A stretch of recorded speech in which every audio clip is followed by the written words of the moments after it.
back to another video. So I've come all the way to Ethiopia in Africa, and we're just looking at the farriery out here as part of a project with the Brook charity for working horses. We're just with a group of 13 farriers now, just kind of taking in how they're shoeing horses, what they're actually doing, how they're addressing feet, and looking at what resources they've got access to. Quite interesting. It's a long way from Newmarket, but yeah, we'll just have a little look.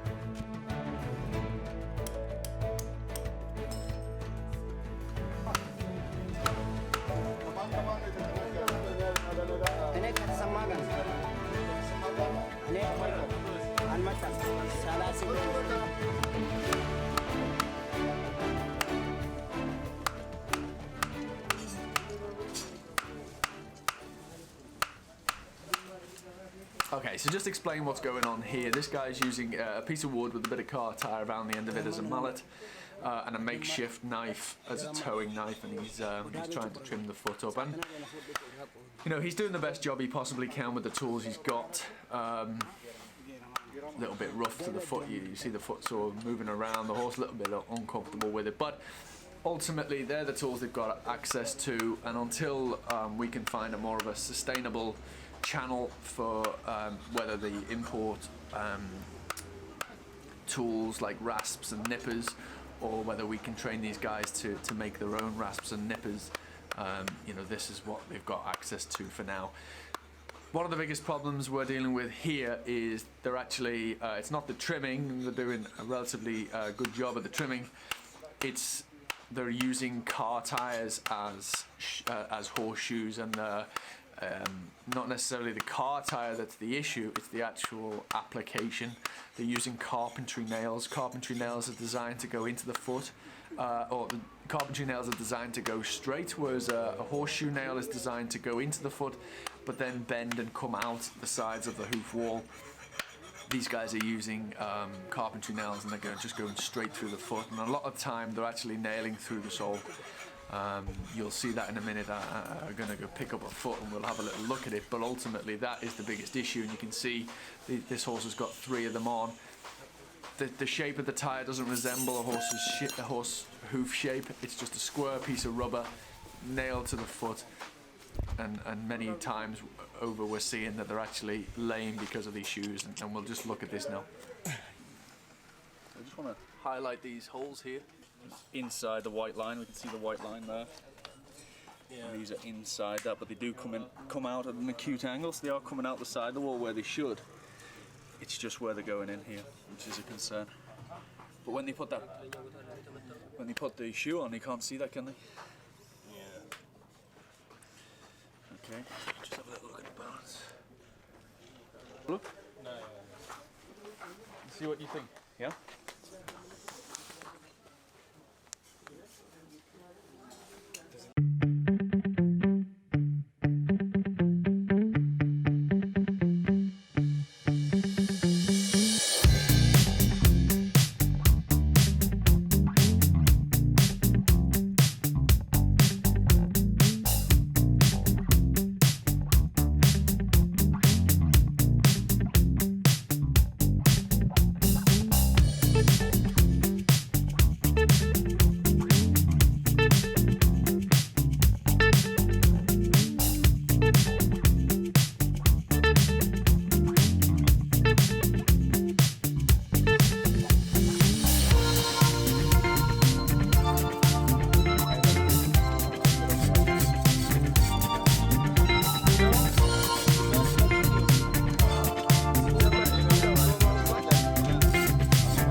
That's the wrong. That's it. And that's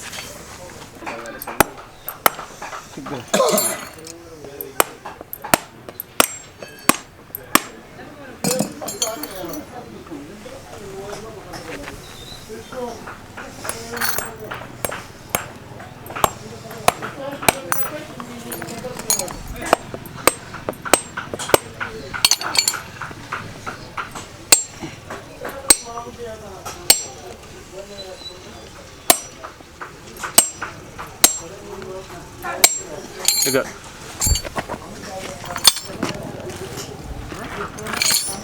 Ini kai kafitu kan kafitu. hey.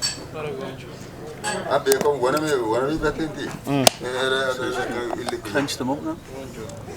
Clenching them up? Yes. Yep. Yep, so it doesn't break. Yeah. Yep. Ora ikan badon horong meto ter.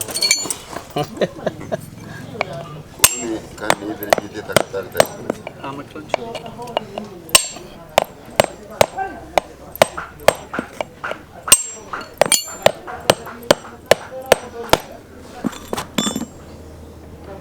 Okay, yep. Two-handed. Okay. Smooth. Yes. Yep.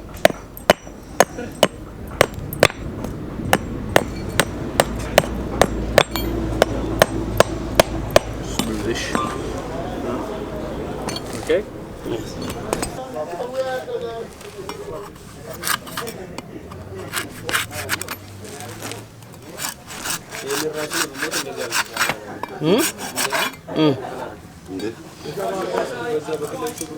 Finished? Well done. It's the illegal. Okay guys, so that's the end of day one. We're dealing with a total different way of shoeing horses, a totally different approach. It's a tough environment out here. It's definitely nowhere near what we're used to back home. So yeah, but that was day one. I think, you know, we've got a bunch of guys that are keen to learn, want to do a better job, hence why they're on this course. So, you know, if I can help them a little bit and hopefully help these horses a little bit, then, you know, this trip will be worthwhile. But there's a lot to do. You know, these rubber tires, although I don't have massive, you know, disagreement with the rubber tire itself, it's the application of it that's a concern. And as you've seen, you know, they're nailing through the sole on a lot of these horses, and you just can't get away with it. You know, it's sensitive structure under there. When you understand the internal anatomy of these horses' feet, you understand that you just can't nail shoes on like that. So we need to come up with a way of changing that, educating these guys on, you know, the importance of not nailing into the sole. And if we can do that, then we've done a whole lot for a lot of horses. So yeah, time will tell. It's still early days. This is the first day and I'm here for another 6 days. So I'll check back in tomorrow, guys. I'll see you then.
So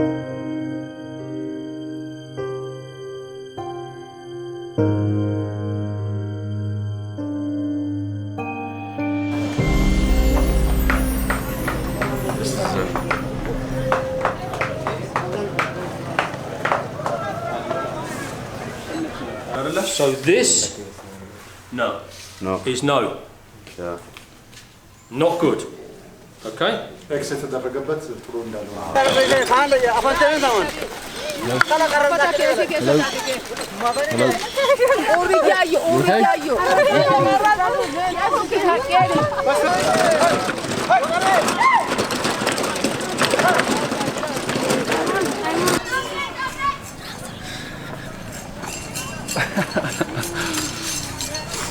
Okay guys, so that's the end of day 2.